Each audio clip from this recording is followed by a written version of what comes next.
Olha, faz direito essa conta aí. Tinha um seriado na televisão que era O Homem de 6 milhões de dólares. Você lembra, né, Abel? Lembro. O Fábio não lembra. Eu não lembro. Ciborgue. Eu sou da Xuxa pra cá. O Homem de 6 milhões de dólares. Hoje em dia não é nada, né? Nada. 6 milhões de dólares não é nada. Bem, eu acho que o Flamengo deve fazer o possível para contratar o Gabriel. Desde que ele, Gabriel, esteja realmente interessado em permanecer no Flamengo. Mas assim, chegar a um valor de 80, 90 milhões de reais é um valor bem alto mesmo para o que significa hoje as finanças do futebol brasileiro. Eu acho que o Flamengo tem que medir direitinho, ver até que ponto vale esse investimento, qual é o retorno que ele vai dar. Mas se for possível, se for uma avaliação dentro dessa contabilidade rubro-negra viável, que faça, porque é um jogador que já provou que dá retorno e que dá mais do que retorno dentro de campo, né? Ter comunicação com a torcida, isso é fundamental no futebol. É o cara que tem sinergia com o torcedor, porque vai alavancar, já alavancou e vai alavancar ainda mais a idolatria, o consumo, né? Todo mundo quer alguma coisa relacionada ao Gabigol, então dá retorno para o Flamengo dentro e fora de campo. Eu concordo plenamente. Eu me lembro, guardadas as proporções, a idolatria, o futebol, quando o Santos trabalhou, fez uma força para manter o Neymar por mais um tempo, né? Com a ajuda de marketing, de ações de marketing, outras empresas investindo. Porque o Flamengo também não pode, de repente, tentar algum tipo de ação nesse sentido com o seu departamento de marketing? Porque o Gabigol, assim como o Neymar na época do Santos, o Gabigol, como o Eugênio já colocou, além de fazer muitos gols, é um cara que é amado pela torcida, é adorado por todas as torcidas. É óbvio que os torcedores dos outros times não querem ver o Gabigol marcando contra eles, mas gostam de ver o Gabigol. As crianças gostam do Gabigol, gente. Então você vai fazer bonequinho do Gabigol, camisa vendendo o Gabigol, o torcedor quer ir ao estádio para ver o Gabigol? Ou estou falando demais, Rodrigo Cassino? Bem-vindo, boa tarde, amigo. Boa tarde, Abel. Boa tarde, Fábio. Satisfação. Boa tarde, Eugênio. Desculpe, satisfação estar com vocês, amigos do Tarde Redonda. Eu investiria esse dinheiro sim no Gabigol, mas tem que ser tudo muito bem acordado, documentado, conversado, porque não adianta nada o Gabigol fechar agora com o Flamengo e aí a cada janela que se abrirá no futebol europeu e no futebol sul-americano, começar esse bafafá de que o Gabigol vai embora. Ele tem que ficar com a cabeça dele 100% aqui, ganhando um belo dinheiro, ganhando os bônus que o Flamengo deve dar, vendendo muita camisa para ajudar, inclusive, o Flamengo, e pensar no Flamengo e em seleção brasileira. Agora, se ele ficar na dúvida, não tiver convicção do que ele quer, é melhor ele pensar direitinho, de repente até para o West Ham, que eu acho que para a carreira dele seria uma grande bobagem. Ou ele vai para o Chelsea, que é um gigante, ou ele fica no Flamengo, que é um gigante. E para um time pequeno da Inglaterra, nesse estágio de carreira do Gabigol, na minha opinião, não vai valer a pena jogar num time que vai jogar com 11 atrás, com 10 atrás e ele na frente. Na minha opinião, isso não dará certo. Ou seja, para resumir, ele tem que estar com a cabeça 100% no Flamengo. O staff dele tem que estar com a cabeça 100% no Flamengo. Aí daqui a 3, 4 anos, dependendo de como for assinado o contrato dele, aí o Flamengo começa a estudar uma possibilidade, juntamente com o staff dele, de vender o Gabigol para o futebol do exterior, o Gabigol ganhar e o Flamengo também ganhar. O que não pode é ou o Gabigol sair perdendo ou o Flamengo sair perdendo nessa situação. Para mim agora, o melhor que pode acontecer é Gabigol ficar no Flamengo, porque o Flamengo precisa do Gabigol e o Gabigol precisa muito do Flamengo para dar sequência à carreira dele. Vou jogar uma conta rápida para vocês aqui. Vocês já imaginaram Cassino, Eugênio, Abel e amigos? O Flamengo vendendo o Reinier para o Real Madrid. 35 milhões de euros, aproximadamente 150 milhões de reais. Gasta 80 milhões no Gabigol, gasta 50 milhões no Michael. Ainda fica com 20 de troco. Uma boa aquisição, uma boa conta fazer assim, porque são 2 investimentos também. 2 jogadores mais experimentados que o Reinier. Vale? Eu sou ruim de matemática. Cabe? 80, 50, 130, na sobra 20. Então vai. Vai Não é fundo. bom? Vai fundo. Porque são dois jogadores experimentados, né?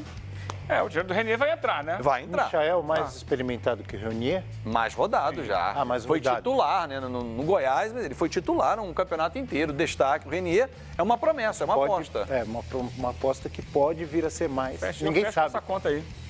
Fechou? Essa conta é interessante, sabia? Eu estava pensando isso hoje, porque o Flamengo resolve um problema, que é ter o Gabigol em definitivo, e o outro que é ter um jogador para substituir qualquer um ali da frente.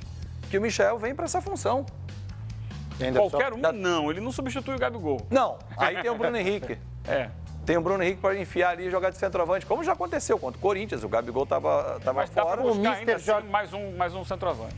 Com o Com Mister 20 Jorge milhões. Jesus, o Michael pode jogar também ali, como o Bruno Henrique jogou, como o William Bigode jogou às vezes no Palmeiras. De repente ele encontra um lugar para o Michael jogar, apesar de não ser um centroavante de ofício.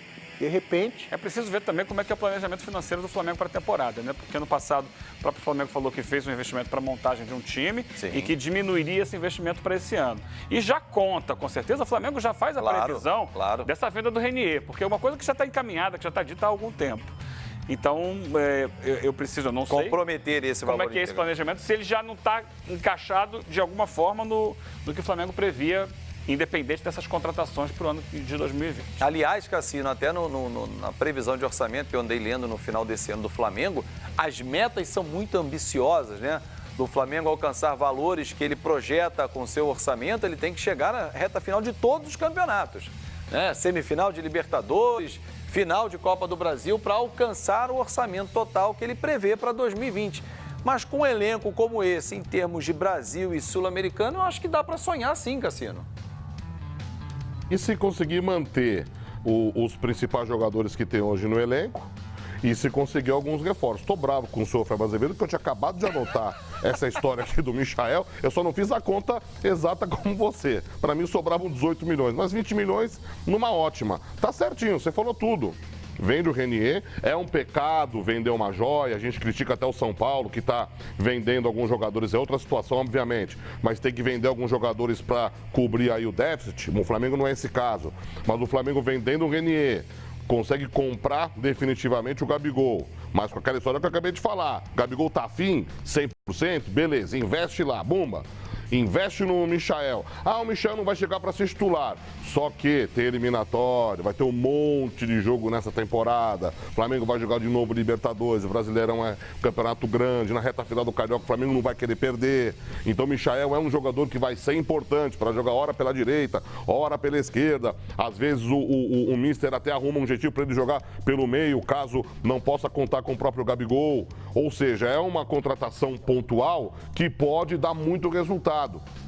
E de repente com esses 20 milhões, não quer contratar o lateral direito reserva?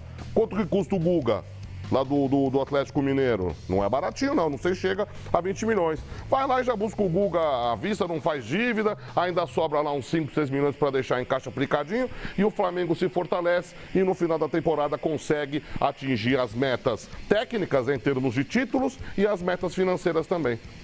E se contratar o Guga, desculpa, Fábio, é um flamenguista mais que chega, né? Com certeza, já se declarou, né? Já se declarou que é torcedor do Flamengo. Esse não vai ter problema, desculpa você. Não, estava fazendo uma conta aqui, um pouquinho para trás, para mostrar como o Flamengo, dentro do seu orçamento, das suas previsões, e ele consegue alcançar, porque o Vinícius Júnior foi vendido há 1 ano e meio, né, para o Real Madrid, por essa mesma quantia. Na casa de 140 milhões de reais. 45 milhões de euros, né? O euro era mais barato, mas era na fase de 140 milhões de reais. Na casa do euro é mais caro, era mais... do real não. Sim, mas vamos chegar na conta que foi da época, a cotação da época. 140 milhões o Vinícius Júnior. O Léo Duarte foi vendido por 40 milhões de reais. Paquetá por 35 milhões de euros. A gente já está falando aí Viseu. de 300 milhões em venda. Viseu, 20 milhões de reais, 320. Mais essa venda de 130, 140 milhões, já ultrapassou 450 milhões em 2, 3 anos de vendas dos seus ativos. Aí, claro que o Rodrigo Cassino e você, que adora um garoto da base subindo, queria vê-lo aqui muitos anos, a lei do mercado é essa. Mas por falar em lei do mercado, eu queria voltar rapidinho ao Gabigol. Até que ponto o Gabigol, que é novo, né? Ou o Flamengo, eles têm o poder de decisão sobre o futuro dele mesmo, do Gabigol? Porque quem é dono dos direitos é a Internacional de Milão, tá certo? Sim. O Flamengo oferece 80, chega lá um Chelsea e oferece 100, 110. O Gabigol não vai para onde ele não quer. Esse é um detalhe. Sim, mas Ele só eles podem assina com quem evitar, ele mas quiser. eles podem falar, então você vai ficar aqui na Internacional. Sim. Ele não determina o clube para onde ele vai. mas tem um ele limite. pode recusar outros clubes. Claro. Sim. Ele pode dizer, não, essa do West Ham não me interessa. A do Chelsea é bacana, mas a Inter não quer. Então vamos negociar com o Flamengo e ficar sócio do Flamengo. O poder dele vai até aí. Vai até aí. E o do Flamengo vai até quanto ele consegue poder investir. convencer a Internacional a aceitar o que ele está oferecendo. E a forma de pagamento também. Porque, segundo consta, não seria à vista. Né? Então, mas enfim, de qualquer forma, o Flamengo trabalha com um prazo também. Ontem até o Calheiros estava dizendo aqui, eu estava assistindo o Tarde Redonda, ele dizia, um prazo até o final da próxima semana. Para resolver essa situação. O Gabigol Decide já ou não voltou, decide? já voltou ao Brasil. E aí, vai ficar, não Será? vai ficar? Porque, lembrando, logo após o Mundial, o Marcos Braz, falando até no microfone Fox Sports, dizendo que estava otimista, é óbvio que tudo mudou. Né? Em poucas semanas ou poucos E a dias janela tudo abriu muda. agora da Europa. Exatamente, aí chegam as propostas da Europa e você está dizendo de um limite. Mas eu lembro do próprio Flamengo com o Rafinha, com o Felipe Luiz, ele teve paciência para esperar e se deu bem. O Gabigol, ele Será também que eles vão esperou. colocar um limite? Se não for semana que vem, será? Será que não vale esperar um pouco mais para decidir sobre o Gabigol? O que você acha, Eugênio? A questão é, eu acho diferente de Rafinha e Felipe Luiz. O Flamengo estava jogando, estava em meio de temporada, ou mal ou bem já tinha lá os seus jogadores das posições. Mas você, se não tiver o Gabigol, fica um buraco no elenco. Não só um buraco de falta de um 9, porque o Flamengo não tem, como também de um protagonista, de um cara que vai chamar essa responsabilidade. Então, ele precisa decidir isso, porque o mercado está aberto. Se ele não for fechar com o Gabigol, ele precisa buscar alguém. E o investimento é parecido. Para trazer o cara para o lugar do Gabigol, você não vai buscar ali na esquina. Você vai pegar esse dinheiro que pensaria em investir no Gabigol e investir num outro jogador. Não dá assim, não, beleza, vou contratar um outro cara ali. Aí na frente, se o Gabigol, se não for para outro lugar, vem para cá. Mas aí cadê o dinheiro? Já gastei. Você acha que tem que ser mais rápido mesmo essa decisão? Tem que definir. Não pode ficar esperando muito, Porque, como foi o caso dos laterais. As boas oportunidades vão passando. Um fecha com o time A, outro fecha com o time B, outro se fecha com o time encaixando. C. Daqui a pouco, fechou o mercado, não veio o Gabigol. Quem eu vou pegar? Ih, não tem. Se a gente olhar para o mercado hoje, você pode até mandar na hashtag Tarde Redonda. Quais são as opções? Caso o Flamengo não fique com o Gabigol. Nas características Gabigol. Quem você vai buscar no mercado interno e no mercado externo? Por exemplo, o Pedro. Ontem eu conversei com uma pessoa que me disse o seguinte, olha, caso o Flamengo não compre o Gabigol, eu acho que o Flamengo vem para cima do Pedro com força. Apesar de que o Gabigol pode jogar com o Pedro. Porque o Balotelli viria para jogar com o Gabigol. Mas é questão de investimento. Porque a Fiorentina não quer emprestar o Pedro, quer vender. Então a questão do investimento, o Flamengo, se gastar 80 milhões no Gabigol, será que vai ter para gastar mais 30, 40, 50, 60 no Pedro? Pode ter. Mas essa pessoa entende que se não comprar, viabiliza mais fácil a compra do Pedro. E aí a Fiorentina tem negócio. Mas o Pedro não é idêntico ao Gabigol, muda a característica. Vai ser aquele mais centroavante, mais camisa 9, né? No mercado, característica de Gabigol, quem vocês enxergam? Everton, Cebolinha? Não é. Não é. Não é. Mas esse mercado não se restringe ao Brasil. Não. Tirando o Brasil também, vamos olhar para Balotelli. fora. Vamos não abrir. Não é? Não é. Você tem que abrir. E hoje em dia a gente está vivendo um momento de globalização no futebol. Sim. Né? Os técnicos estão aí, está chegando técnico de Portugal, da Venezuela, da Argentina.